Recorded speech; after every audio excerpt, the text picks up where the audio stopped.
for Georgia.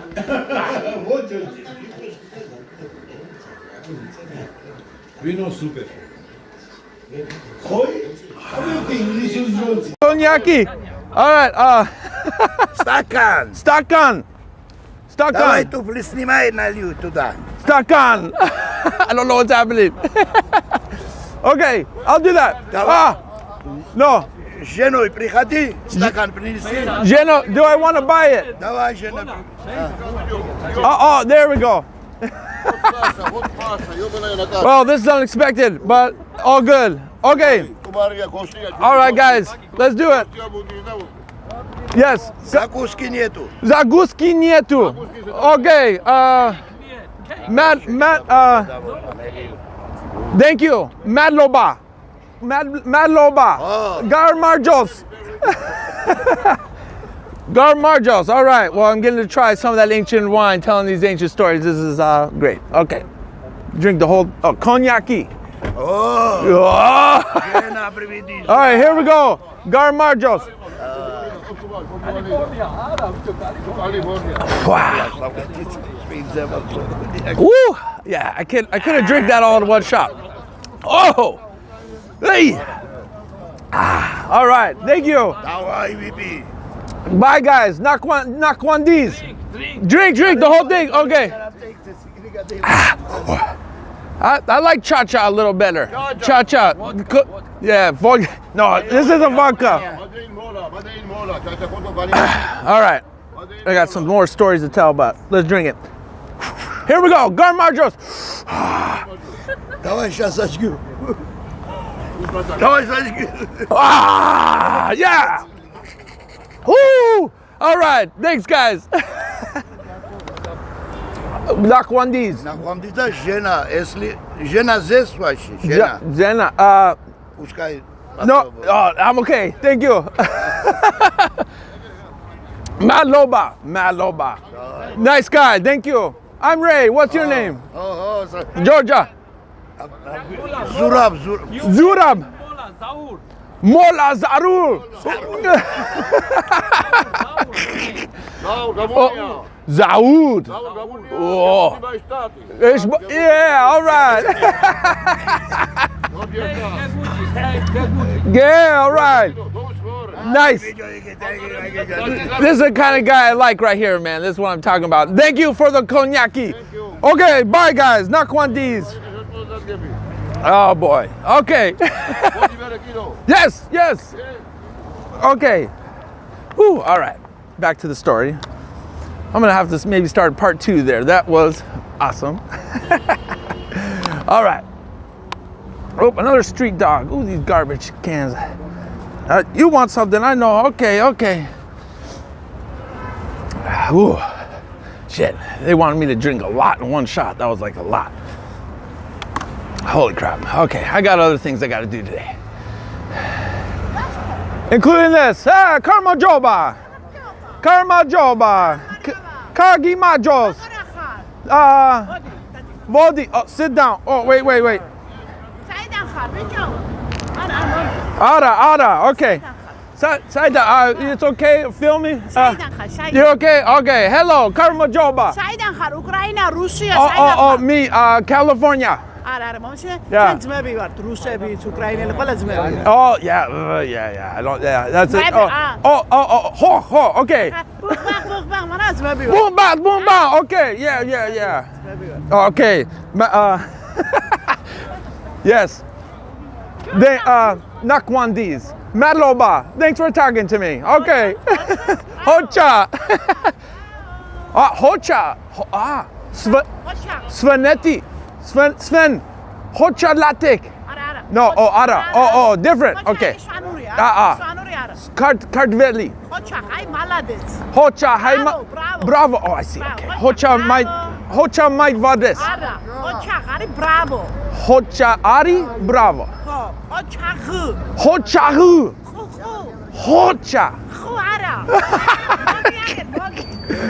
All right, cool. Who? Okay. Thank you. Sit down again. Okay. Hello. Khu. Khu ara bicho. Khu ara bijo. Khu ara. Hurara.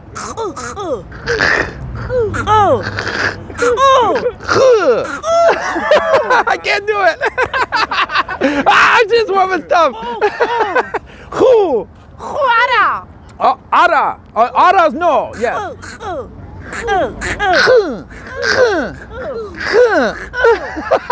Ochak. Hocha. Hu. Ochak. Hocha. Hocha. Okay. Kava. Kava. Kava. Kava. I can't do it. I can't do it. Kava. There's no sound in English like it. Hava. Ara. Hava. Me hava.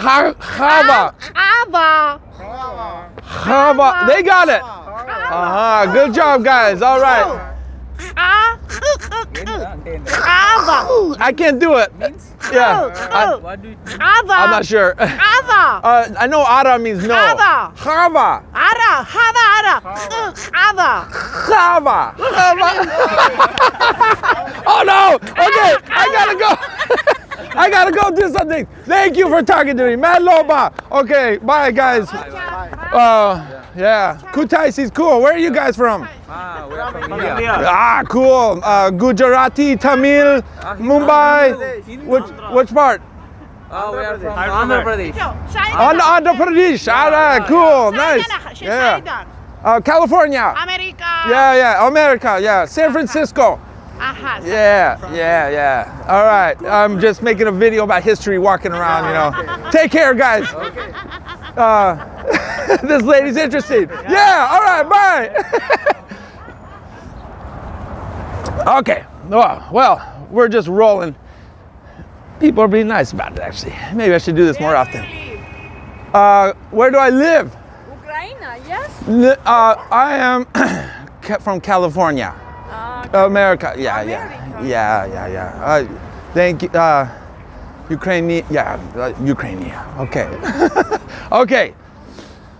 Whew, all right. I have a lot to do today. I gotta keep going on the story. This is interesting. All right. Back to Jason and the Argonauts. We're gonna maybe have to start a part 2 here. Let me walk through the park here. Maybe I should do this more often. This is fun. Kind of only works when you're by yourself. You can't do it with groups of people. There's lots of South Asians here. Those guys, I think they're students. Whew. All right. Where were we here? Whew. Okay, Jason and the Argonauts. They just heard Prometheus in the caves nearby here in the mountains getting his liver eaten out. Eaten out. Shit. Eaten. And he goes, oh, every single day, and everyone could hear it because he's a giant titan. So they landed here, and they met a princess of Colchis who was overjoyed to see the people from the shipwreck. Her name was Medea. So a lot of Georgians to this day are still named Medea. She's thought, though, to be a sorceress, a witch, but beautiful. So her brother, I've seen different variations, like it's her father or brother. We'll just say her family member. Her family member, the king of Colchis, whose capital was here, King Aedes, he was fearing Jason wanted to take over the land of Colchis. So he offered Jason to do some tasks that were so godlike and impossible to do. There was no way he could complete them without dying in the process. So he had to sow the field of Ares, and with fire-breathing oxen, whoa, intense, kill a dragon and take its teeth, planting the dragon's teeth. This is crazy stuff. Greek myth. Planting the dragon's teeth in the land, and the teeth will turn into soldiers. So Jason had to defeat the soldiers after doing all these crazy tasks. And then he could maybe get the golden fleece. So Princess Medea, torn on the situation because the king is her relative and she's from here. But the king sentenced the people on the shipwreck, the Colchins, to death for helping Jason and the Argonauts find Kutaisi, the capital of the Colchis. So she was mad about that. So she sided with Jason and the Argonauts, and she decided that she would help him and shame his name, and she would hunt him down there to humiliate him, the king. She went to the side of Jason against her people, and they made a deal. Jason, now infatuated with Medea, made a promise to her that he would take her back to Greece and make her have a glorious life. All right, we're gonna have to walk away from the main square. This dog with a hobble leg just gave you a ton of snacks. You like that, huh, buddy? All right, you stay in the park. I can't take straight dogs with me. I know people like to do that abroad. All right, here we go. Colchis, ancient historia. Garmarjos. This is a cool little park. Some statues in here. I'm gonna walk by this monument. Walk across the bridge. Just walk around the city with you. Talked about the story. Sorry for the reading, but you know, it is what it is. I got some Georgian cognac in me now, and that's how it goes. All right. And I'm not an expert at this. Man, people drive crazy here. Look out, there's someone crossing the street. Son of a bitch. All right. So Princess Medea. So the King Aedes, his capital here, Colchis, that's a cool building. King Aedes was planning on killing all the Argonauts and his nephews that were on the shipwreck because they told him how to get to Colchis and Kutaisi. So Jason agreed to do the tasks. He went out to the field somewhere around here, probably over there somewhere. I've been to some interesting fields. He went out and defeated the fire-breathing oxen, plowed the field, and sowed the fields with the teeth of a dragon, which I don't know how he got those. So before this though, Medea visited Prometheus and got an interesting drug to help out the situation. So maybe he drugged the dragon to get those teeth, something like that. I don't know exactly. Karma Joba. Okay. So he sowed the field. The teeth turned into the soldiers, like the king knew what happened, ready to attack Jason, but he also slayed them. Awesome. So the drugs of the gods, like I said, were involved. The drug that Prometheus provided. Medea went to the cave up in the Caucasus Mountains, let me cross the street safely here, to retrieve it. Yeah, crazy times here, crazy times. March 2022, what's up, Karma Joba? Gotta get away from the square. A lot of people, that woman was crazy. I couldn't pronounce the language, man. That sound she was making with her tongue. And I'm a language kind of guy, man. The I couldn't do it. All right, anyways. Back to ancient history, we're talking about 4,000 years ago. Things were happening right on this land, in this plot, right here. This very space was this capital city, long ago. You know, I always say our ancestors, every single person on earth, lived through and survived through who knows what, all kinds of crazy, crazy situations going into the thousands and thousands of years. They lived their lives, they did what they had to do, and time marches on. Humans are crazy, that's what happens. All right, let's keep telling this story. So on this land, 4,000 years ago, Karma Joba, Gagi Majos. People is good. People are good in the inside, that's for sure. Okay. That's the main point, yes. Craziness, it is modern in future life, you know? Exactly, you're right.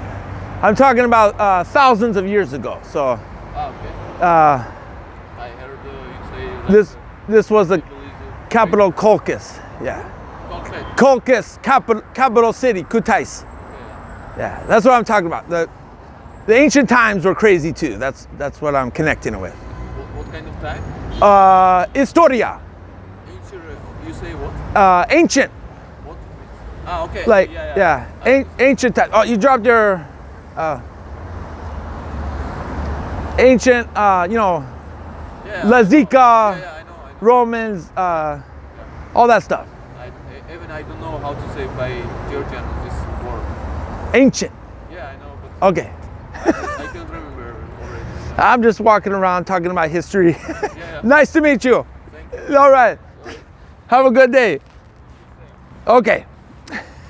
All right, this is interesting. All kinds of people are talking to me. All right, this is a really interesting monument, I think from the 1980s, which never seen something quite like it. I've made some videos on kind of on social media about it before. Okay, back to ancient times in this land. This video is getting interesting because of this walking around. So Jason and the Argonauts were here, and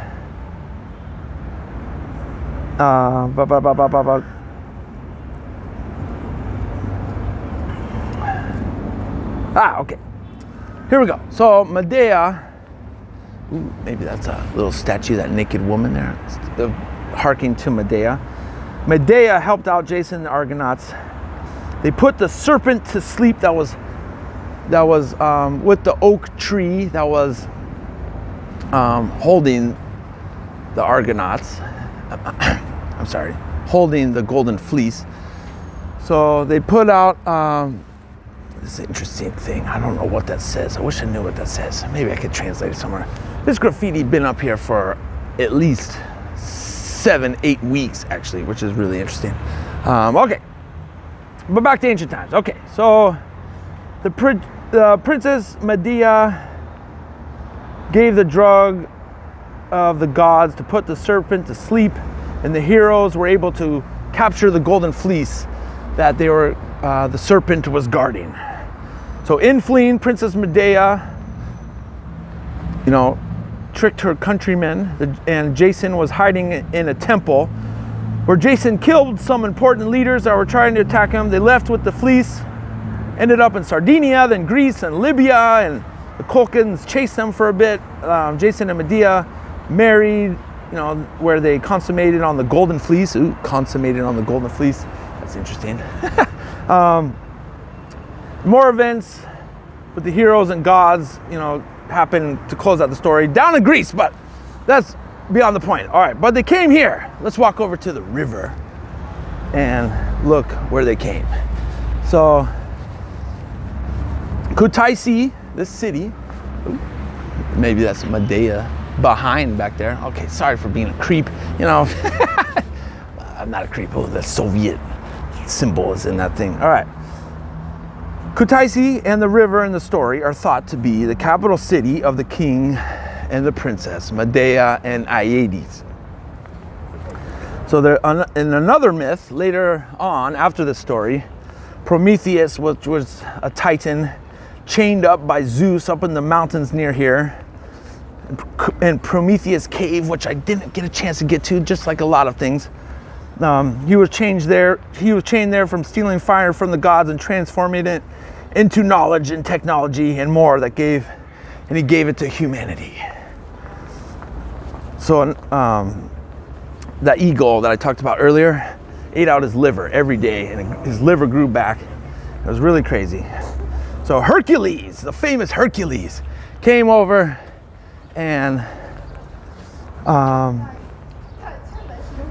released Prometheus from the caves here. All right, so Hercules was one time with the Argonauts, but he didn't end up on the whole voyage. Okay, sorry about filming. This is a cool building in town here. Look at that. All right, so this ancient story got into the Greco-Roman ancient pagan religion, which is super widespread. Like 1 million people over time love this story. And it could be based on something real. Myths, I think, are based on something that really happened. Ooh, this is really cool artwork here. Look at that. Obviously there's embellished parts and monsters, and who knows? Like Blurry Creatures podcast that I like. Who knows what all these things really were? What happened into ancient history? What we are taught and what we know might not be exactly what happened. All right. So I actually like the meaning of the gods and how people worship them. The old pagan gods is really fascinating and interesting. People demonize paganism because, you know, later times, but you know, I think it's pretty cool. Oh, this is an interesting old building. Kind of has Ottoman architecture. I've never noticed that before. All right, let's keep talking.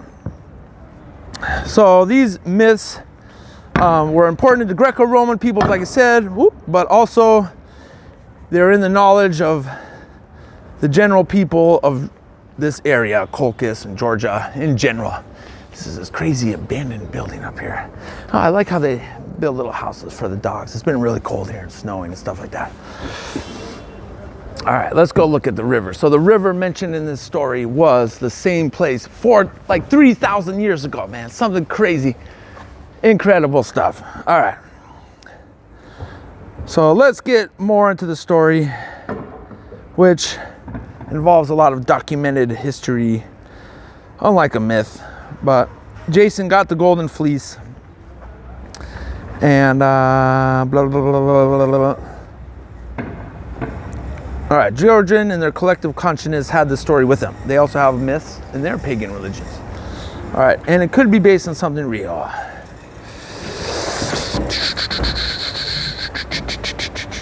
All right, ooh, kind of controversial here. So paganism, you know, was very real to people. They had myth stories.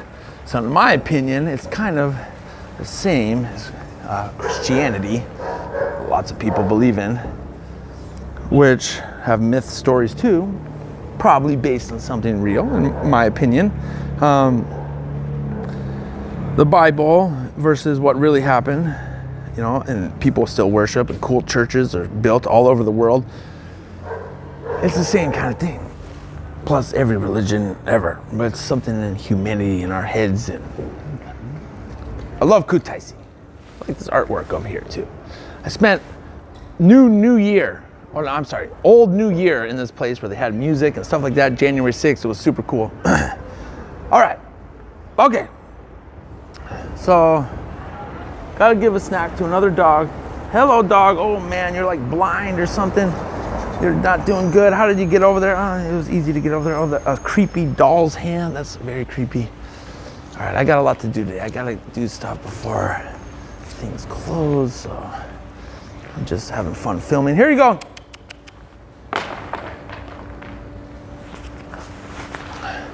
Yeah, buddy.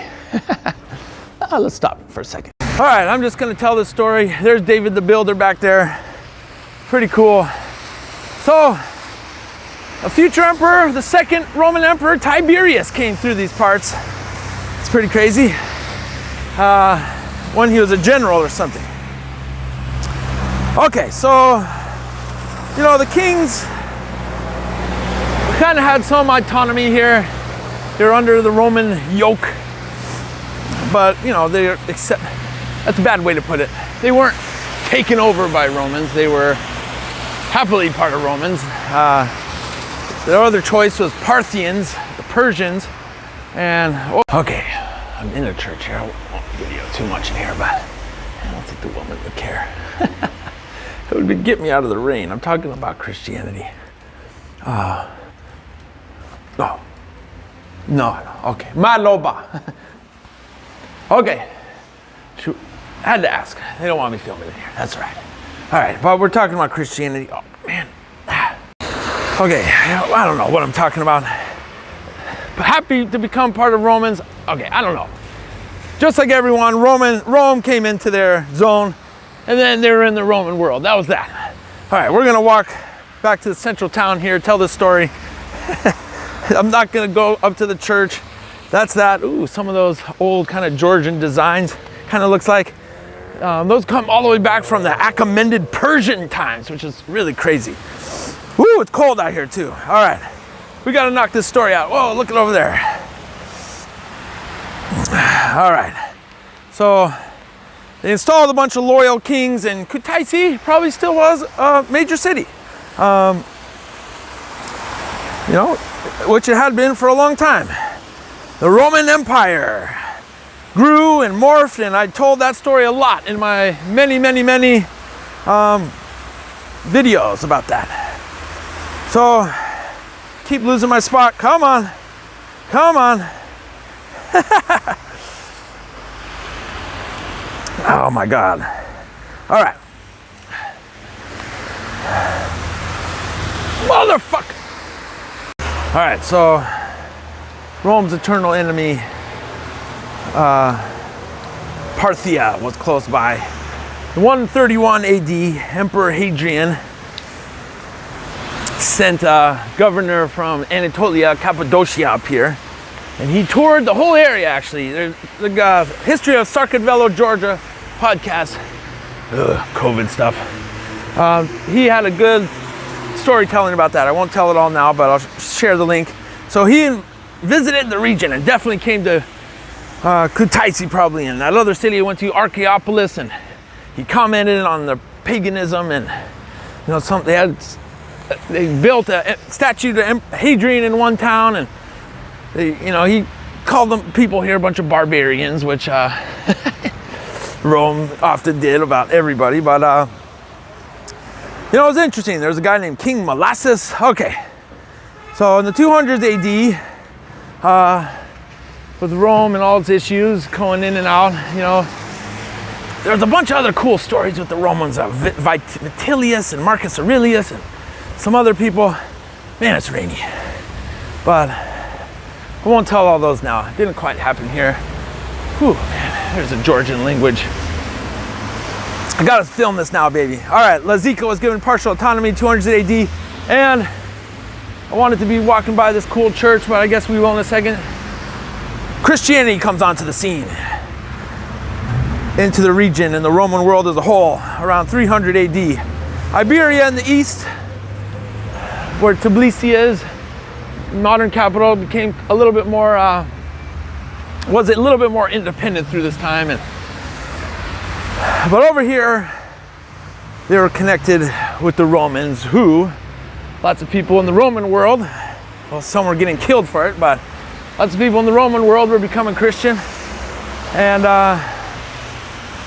the woman from the area of Cappadocia, Anatolia, Saint Nino was her name. Georgians love her to this day. She was inspired to come up here and spread the gospel to the people. Oh, that's a pretty cool. What is that over there? Man, there's some stuff I didn't even see here. Dang. All right, anyways, I might get hit by a car. All right, so she was inspired to come up here, bring Christianity to the Caucasus people. She got to the Iberian capital, which isn't here, but near modern day Tbilisi. And there's some cool stuff over there I didn't see. No time now. And first, she had this grapevine, interesting shaped cross. I'll show a picture here, the Georgian cross.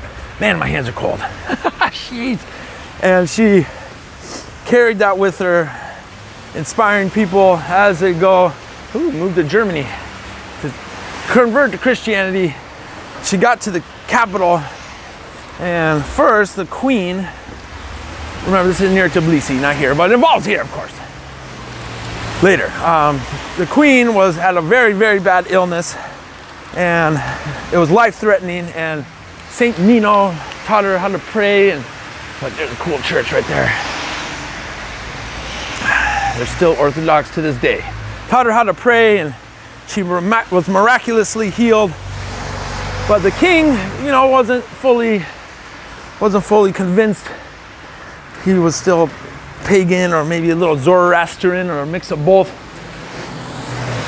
But he went out on a hunting trip one day, and he got blinded, lost in the darkness. And King Miriam III, so his wife was Queen Nana. So he was on a hunting trip, and his only way that he found his way, his last resort, he prayed towards Nino's God. There's a cool church right there. Oh man, you can't see it that good. He prayed towards Nino's God, and he found his way. So the king and queen were saved by Christianity, which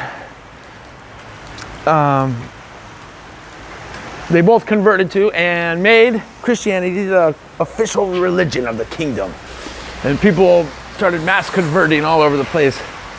And it's been Christian in Georgia to this day. So that Christianity then spread over here to Lazika. One of the oldest Christian places in the world. Ethiopia and Armenia are the other two. So it's pretty cool. So they changed it, you know, some people were Greco-Roman pagans, some people were Persian Zoroastrianism, some people had the ancient Georgian paganism, but all these started to fade away from about 310 to 330 AD when this occurred. The sources I had with where St. Nino exactly was, when, are a little strange, a little bit weird, because I couldn't really find the exact date. Every source I saw had a little bit different date. So I'm just gonna say between 310 and 330 AD, which, man, these drivers, this happened. Okay, this is a cool church over here. I wanna show some things over here. So one cool thing about her was she was a Karmajoba. She was related to another person that's really loved by Georgians. This guy right here, St. George. I think maybe she was his niece, something like that. Really cool artwork on this church right here. So he was a Roman legionary soldier. That might be him too right there, I'm not sure. And in the purges in the early 300 by Emperor Diocletian, he didn't give up his faith, Christianity. And this is the famous image of him slaying a serpent, and he got executed for it. And now he's a saint. The Georgians also love him, his dragon slaying image, and thus the name Georgia. One of the reasons they think it's named Georgia. Here's some of these cool designs that they like here too on this church. Man, it's rainy. Okay, so all right, here we go. Oh, all right, the show must go on. This is the only day I can do this, so I'm doing this now. And when I'm done, I'm gonna get a nice lootie like that picture right there. Ooh, man. Crap, a bunch of water's coming down. All right, Historia, like that building, look at that, 1913. The only day I can do this is crazy rainstorm. Just my luck, like most things. My dad always told me if I didn't have bad luck, I'd have no luck at all. Oh, shit. All right, let's go to the main square. All right, so they pushed all the way up north to Abkhazia in the 700s AD. Ooh, those snacks look interesting. Ooh, nice. I think I could get a beer in there. Oh, they don't have beer. Oh, wow. The Arabs, Muslims, at their height, were really powerful. They went all the way to Spain, man, all through North Africa. They took out Persia forever, changing it, converting it. Karmajoba. Nice people. This building's really cool. So up in the north of here in the Abkhazian princedom at the walls of Anacopia, they defeated the Arabs and they vacated back here to western and eastern Georgia. In the east though, like in Tbilisi, the Arabs stayed for much longer, until the 1100s AD. But over here in the west, they didn't stay as long. So over in Tbilisi, you will find a couple mosques actually. Ooh, look at this food. Ooh, that looks nice. Khachapuri, I think.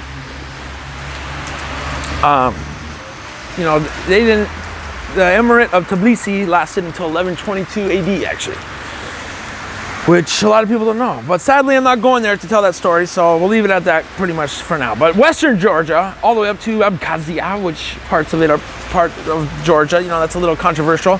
700s to 800s were more or less free. And went back to full Christianity on their own. In 786 AD, a ruler with full independence from Byzantium transferred the capital once again to Kutaisi.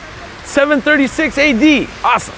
Oh man, big water thing just landed on here.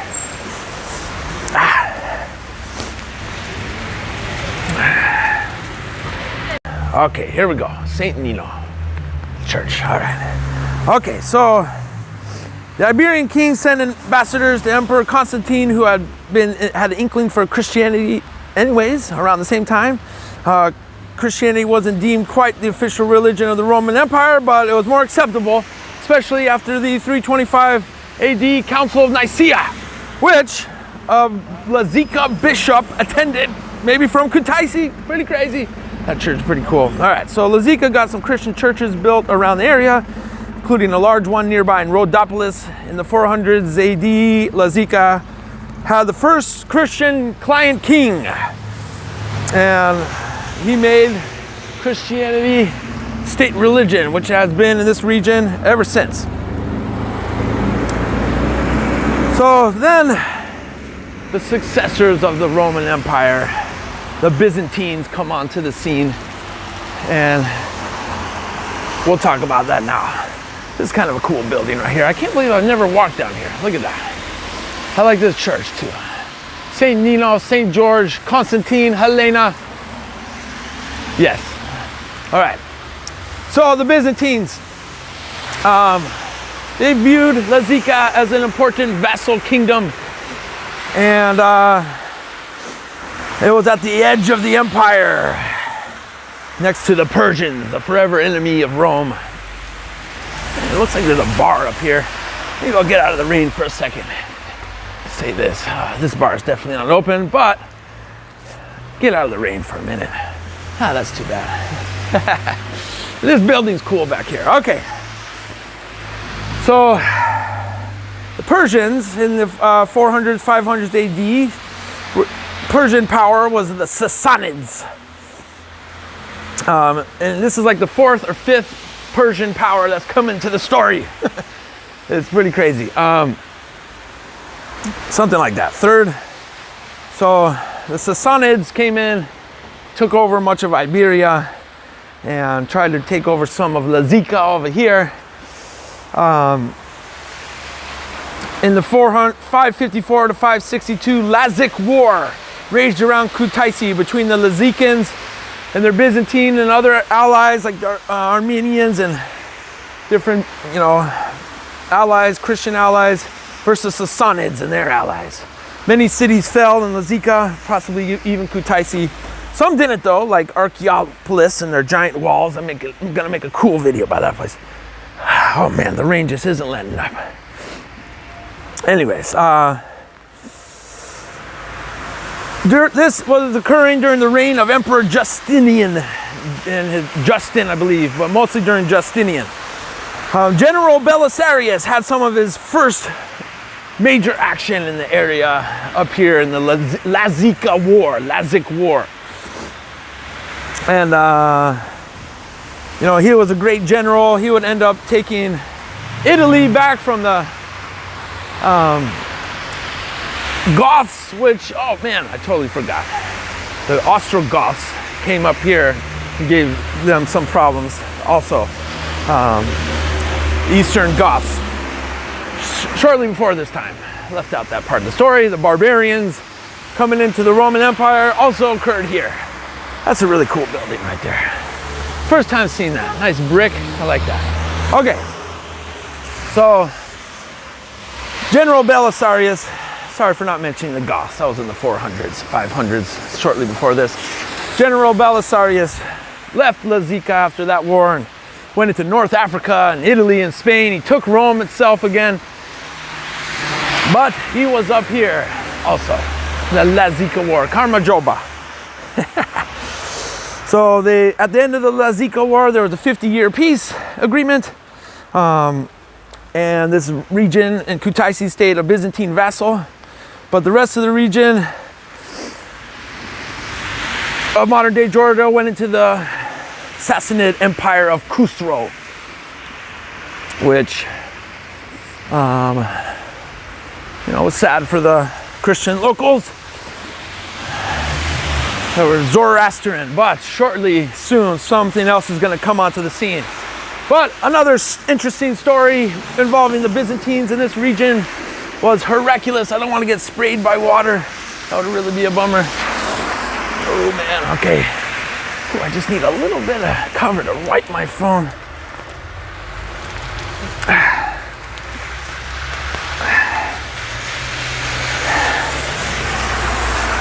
Oh, look at that crazy language. All right, so here we go. In the reign of Byzantine Emperor Hercules, 600 AD, war problems with the Persians occurred in this territory. Also Anatolia, get out of the rain a little bit in this creepy area. Also in Anatolia, Syria, Egypt, and even Jerusalem. So the Persians started taking major territories.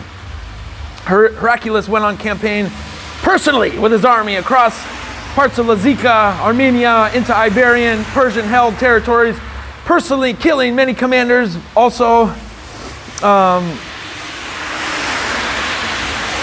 near the coast of Lazica, near the coast of Kutaisi in the Black Sea over here, the Byzantines destroyed an Avar navy, which was aligned with the Persians.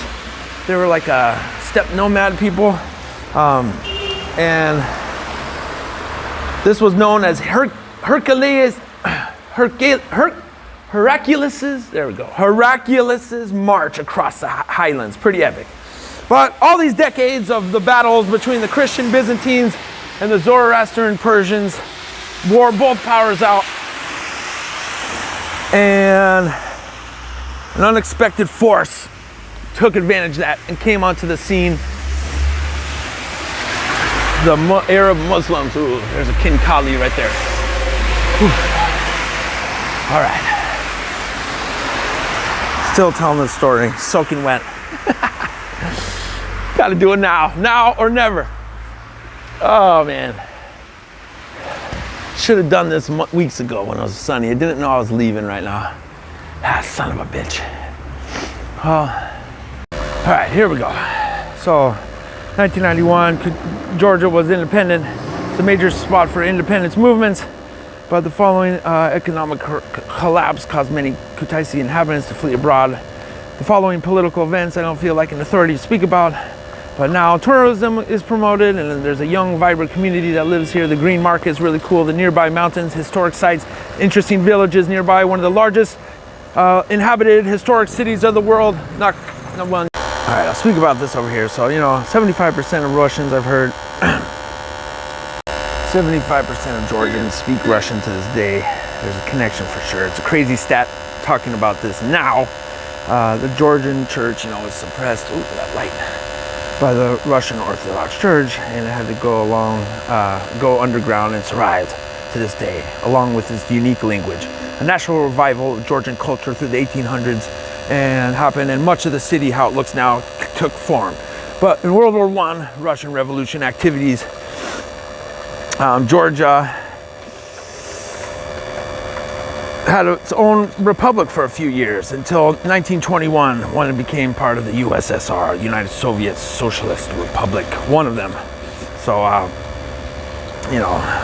from the end of World War II, soon to be headed by Georgian Joseph Stalin, he ruled with an iron fist.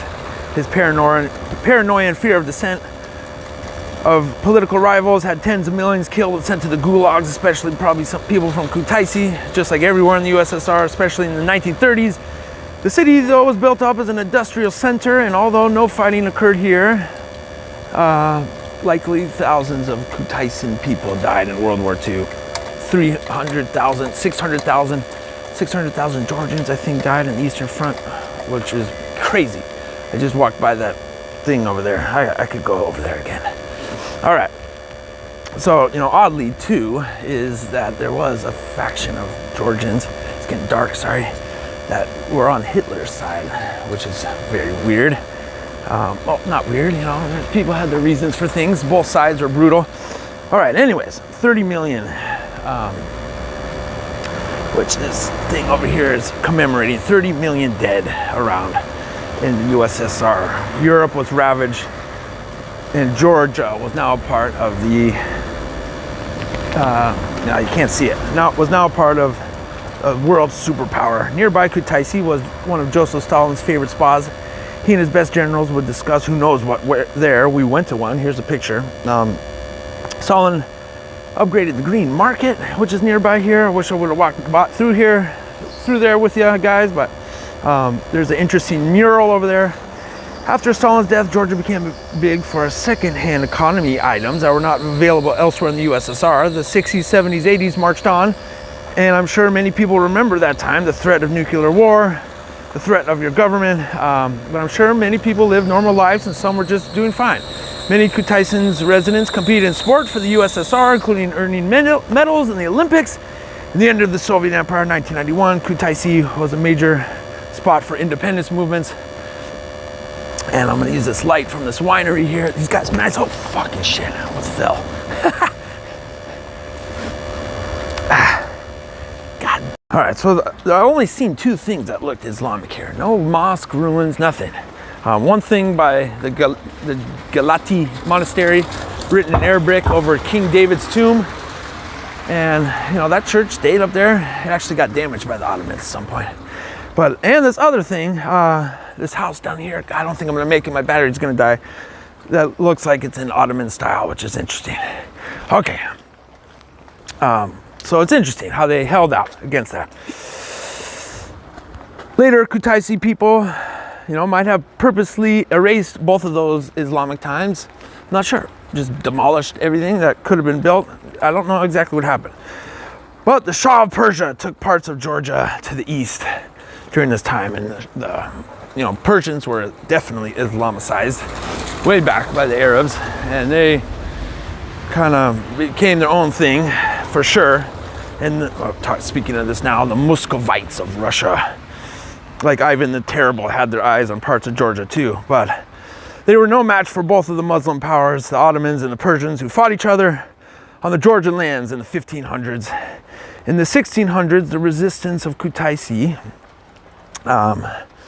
tried to hold out from all this battling happening. Yeah, it's kind of dark over here. And they pleaded to Russia, actually, for help. You know, thousands of Christians were being deported in the far off parts of Iran and also into parts of the Ottoman Empire. And a new Persian Shah launched an attack also later on. So during one of these attacks in the 1700s, in one of these battles, the Ottomans blew up part of the Baghrati Cathedral up there, the roof, I think, which really sucked for the people here. Probably their famous place. This happened in the 1600s or 1700s. But 1600s, Kutaisi played a role. 1722, with the fall of the Persian dynasty, the Ottomans launched fresh new attacks into Georgia. That's when I think the Baghratis up there was damaged. Also, a new Persian Shah launched attacks in this region. After that, 1786, Catherine the Great of Russia, with allied Georgians, launched an attack on the Ottomans to retake western Georgia. Battles raged in the Black Sea and elsewhere. The Russo-Turkish wars, with the help of General Gottfried Heinrich Todleben, he was half German, half Russian, leading the charge, recaptured Kutaisi from the Ottomans in 1770, and a new Amirti kingdom was ruled by someone named King Solomon. Who cool. So 1770, it was out of Ottoman hands. So it was basically in Ottoman hands, with Persians messing with them too for like a good, 200 years or more. Actually 270 years, 265 years. But Georgia still had to face off against the Persians once again, alone. But this happened to cities in the east that were sacked. In 1801, the decision was made that Georgia would be annexed into the Russian Empire. 1810, Kutaisi was included in this, and by 1864, the whole of the country. An empire that stretched from here to Poland, to the Arctic, to Alaska, to the doorsteps of Japan, Korea, and China, through Central Asia and back, ruled by the Tsar.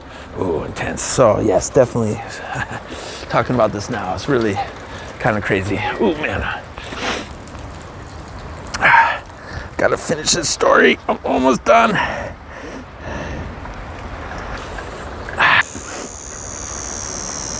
All right, so by 1810 is a long time ago for this to be part of Russia, and it was for a very long time. And come on.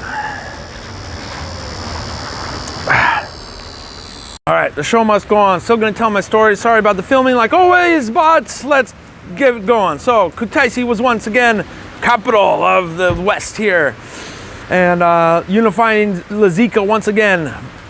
More lands leading the way to the unification of the crown. I don't know what I'm reading here. Okay, the unification of the dynasty, we're going to talk about the golden age of Georgia, which is going to be really cool to talk about. But we're leading up to it. So the late 800s AD is when the Bagratid dynasty began, when Ashot I was given guardianship by Byzantine over western Georgia, which is here. Byzantines, you know, were always involved in this story for a long time. In the 900s AD, Georgians were involved in the Byzantine civil war between the Focus family and Basil II, led by Prince David, who was the adopted father of Bagrati III Historia. Look at that street, that's pretty cool. Man, I bought this thing to give me stabilized video and I can't figure it out. And I'm losing daylight, so sorry about the video once again. All right, so at first, the people here were with Basil II, the Byzantine emperor that ruled for a long 50 years, one of the best emperors, but they switched sides. They rebuffed his loyalty. Even though Prince David was rewarded lands for his loyalty. Don't know what happened there, but in 987, Prince David supported the usurper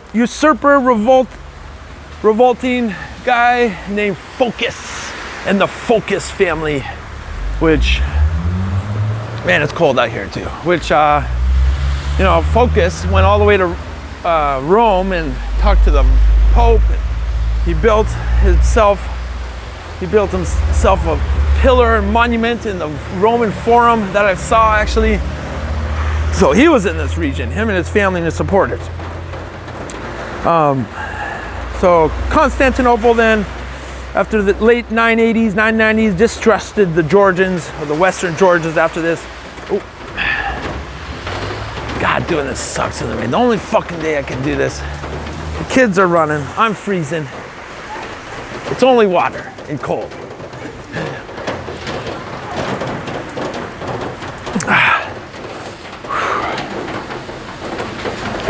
All right, so 1220 AD, the Mongols came into this region, probably invading Kutaisi itself. There's no record of that though, but how they crossed the Caucasian mountains, and you know, it's really amazing with their horse archers. The Mongols were crazy. So the Mongols, 1220, first ravaged Georgia, and their Armenian allies and everyone else that tried to stop them, and they were demolished. The east of Georgia was reduced to vassalage in the Mongol vast empire. That shifted into the territory conquered by Helagul, grandson of Genghis Khan. So the Mongols were here. But the West kind of had some autonomy. I'm not sure how that worked. Couldn't find a lot of sources on that either. This is an interesting monument to World War II, all the Georgians who died. So we're talking about war. War is happening right now. It's sad, man. Look at these people. So this is later in the story, 1941 to 1945, obviously. Ooh. Okay, so Hulagu, the fourth great Khan, Hulagu was sent by the fourth great Khan, Mangu, to this area and more. He, in brutal fashion, he swept through Iran, sacked Baghdad, Syria, and the Caliph in 1250s. But the Egyptians kind of fought him off, the Fatimids, and because most of his army left back to China, and he set up shop in his new capital that is now a part of Iran. Georgia was connected to this. But to the west, in Kutaisi, they had some autonomy, like I said. There was a resurgence of Georgian independence in 314 to 346, King Grogi. But in the 340s is when the Black Death began raging all of the world, really. And Kutaisi also definitely was hit by that too. The Black Death. Ooh. All right, so the Mongol power was split up and reduced. And to the north, there was something called the Golden Horde. And, you know, this area was kind of in the middle of that, which I couldn't really get by looking on a map or a research. Let's see the cathedral up there. Research what exactly Kutaisi exactly was in the Golden Horde or the Ilkhanate. Anyways, in the 1300s, a new brutal nomadic leader, Timur, dealt blows to Georgia. From 1386 to 1403, Timur the Lame. Oh, sorry about the filming. Ay, ay, ay. So this is my street, actually, that I lived on here. That's pretty cool. And you can see the Grati Cathedral. I thought it was pretty fun just walking around. I like that spot. I made a couple there already. All right, anyways, let's go walking some more. Gotta finish this story. Timur the Lame came in here, another nomadic mass murderer. He dealt blows and probably sacked Kutaisi and stole stuff and stole people and slaves. All right, the last semi-rulers of the broken up Georgian kingdom squabbled amongst themselves, and then in 1453, the Ottoman Turks' sack of Constantinople really changed everything. So 1299, since 1299, the Ottoman Turks been rampaging all around to the south of here. You know, right after the sack of Constantinople, 1455, a resurgence of the Kingdom of Amirti existed for a while, with the capital being Kutaisi again. Oh, all right, cool. So they broke free from the Mongols for a while and had a little small resurgence. But Georgia was isolated from Christendom, surrounded by Muslim powers. And the capital Kutaisi was sacked by the Ottomans in 1508 by Selim I. Oh man, this city, right where I am right now, that's pretty crazy. So, Ara means no in Georgian. Ara. You always hear people saying that. I don't know why. No to everything. Okay. Yeah, this is, we'll go on my little track loop that I went on, because there's a building over there that looks Ottoman. I might not get to it right now, but okay. So 1508, the city here was sacked by the Ottoman Turks, and Emirati fell into Ottoman control.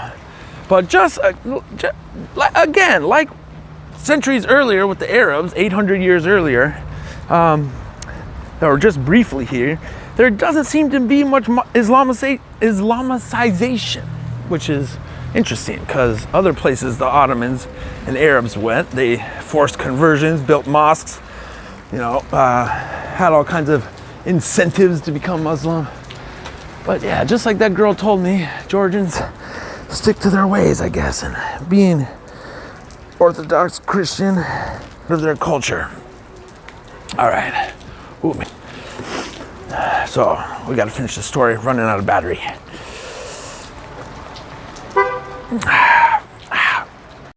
All right, here we go. Once again, the show must go on. So we're in the 990s AD, getting close to the Georgian Golden Age.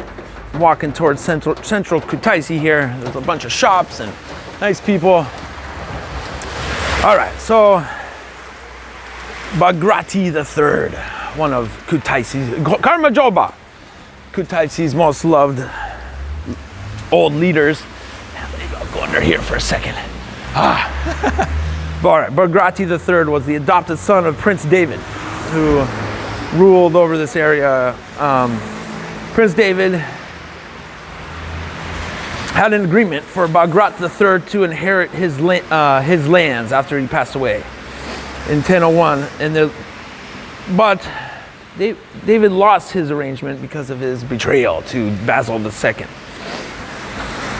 And in 1001, the lands were transferred to the Byzantine theme of Iberia.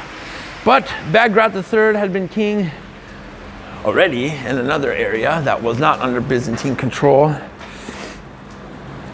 Abkhazia, which has to do with, you know, modern day things that I'm not going to get into, but you know, right now it's Russian controlled territory since 2008. They're kind of a different ethnicity, but they're related to Georgia. I'm not going to get into that. All right, anyways, he was already the king there starting in 975. But the Byzantines had their hands full, and by 1008, through a marriage alliance, I believe, he was able to unite all of the Georgian lands for the first time in a long time, from east to west. Actually, I think for the first time ever, the kingdom and the region Emirati, which this kind of was the capital. Man, my hands are so cold. Okay, I want to show a view of the church. Karmajoba. So, Bagrati moved in here, made this his capital, and I need a breather. Ooh. All right, the show must go on, baby. Rain or shine. All right. So, the Muslim Arabs sprang from Arabia in the south in the 630s AD, taking vast territory. He defeated Heraclius's army in the Battle of Yarmouk, which was devastating for the Byzantine army. The Arabs soon worked their way up here, taking the region of Lazika. You know, I couldn't find many sources of any Arabization or Islamization of the area. A girl told me earlier today, actually, that Georgians have, for time immemorial, thousands of years, never liked change and always kept to their ways. So, you know, I don't know. There's no evidence of mosque being built in Kutaisi or people converting. I couldn't find any evidence of that anywhere. But this did happen in for a short period of time, 600s, 700s AD. And man, I just wish I had somewhere to, ooh, that's a really cool building. 1913, oh, cool. I wish it wasn't raining today. The only day that I could do this. Bad luck, man. All right, you can see up top there, early 1000s AD, Bagrati had that built above the capital city here, Kutaisi, up top. I made a couple other videos up there. So he was the uniter of the whole, basically, area, Karmajoba of modern day Georgia. And that place is super cool up there. It was a UNESCO World Heritage Site, but isn't really anymore, which is weird. Okay, anyways. So Bagrati III figured out these lands belonged to him. And oh man, you can really see it up. A good spot right here. We've got the Opera House, the Kolkin's Fountain, and the near 1000 AD cathedral up there, which they fixed a roof. And the flag's representing the current time, which is intense to be here for sure. It's cold, it's raining. I gotta finish this story. Got about 1,000 years to go. This is a nice place, El Pedo. So I'm going crazy here. All right. And lots of people are trying to get cash right now. USD, Euro, the Russian rubles tanked. Turkish money, I don't know, man. Ooh, it looks beautiful up there. Let's go back 1,000 years ago. When that was built, it was damaged and they fixed the roof. So UNESCO took the World Heritage status away, which is weird, but you know, but it's an amazing little, or not little, big Georgian Orthodox church up on the hill right there. So let's finish telling the story. If I could get out of the cold, get myself a ludi and a cha-cha. Finally. All right, hold on one second. So we're at about 1000 AD, into the Georgian Golden Age, which the Romans, the Byzantines, you know, knew about for sure, but they had their hands full. The new Muslim powers and Seljuk Turks and all kinds of stuff were coming into the scene. Arabs, you know, so they were fine with what was going on up here, more or less. Basil II, you know, just had to do what he had to do up there. All right, I'm losing daylight, so got to film this now. All right, so he had that built, the church built over the capital. Christianity, the Georgian Orthodox Church has always been a unifying power, differentiating themselves from their neighbors, although they were close by with Constantinople and, you know, later the Russian churches in different ways. Thank you, okay. And I'm filming here, Thank you for people letting me cross the street. My hands are freezing. Kutaisi. All right, so, you know, the caliphates, the Byzantines, the Persians, the Turk nomads roaming into this territory, like the nearby Turks who come onto the scene soon. The powers to the north, not yet very powerful, but, you know, the Kievan Rus, the Vikings/Slavics, which the Ukrainians and Belarusians, some Russians come from, basically, they were to the north of here. All these powers surrounded this area. It insulated Georgia, though, and they became powerful. A Georgian golden age, which, you know, the economy thrived. And I walked by this building earlier in my other video. I'm here again, dusk, morning to dusk. All right, 1014, when Bagrat III died, George I, though, he launched an aggressive campaign against the Byzantines from 1015 to 1016. And Basil II wasn't happy for that. He was annoyed by this, but he was embroiled in a brutal civil war. I'm sorry. He was embroiled in a brutal war with the Bulgar Empire in the Balkans, and he couldn't deal with what was going on over here. Known as the Bulgar Slayer for his victories against the Bulgarians, which is intense. There's another church over there. Man, this camera's all shaky. I'm walking around. All right, let me tell this story for a second right here. Good old McDonald's. All right, so in 1018, when Basil II finally conquered Orchid, where I was not that long ago. Oh, Orchid's so cool. He set his eyes for this region, Georgia, unleashing tons of violence in response. Civil wars followed a little bit in Georgia, but it was still strong culturally, while the Byzantines then struggled with the Seljuk Turks. The Georgians had some of its strongest periods, controlling the highlands and stopping any Seljuk or any other influence coming up from the north up to here. So they kept there's another church back there, their Christian tradition, Georgian Christian tradition. So another great ruler, David the Builder, reigned from 1089 to 1125. And he was finally able to get Tbilisi from Arab rule, taking out the Emirate of Tbilisi.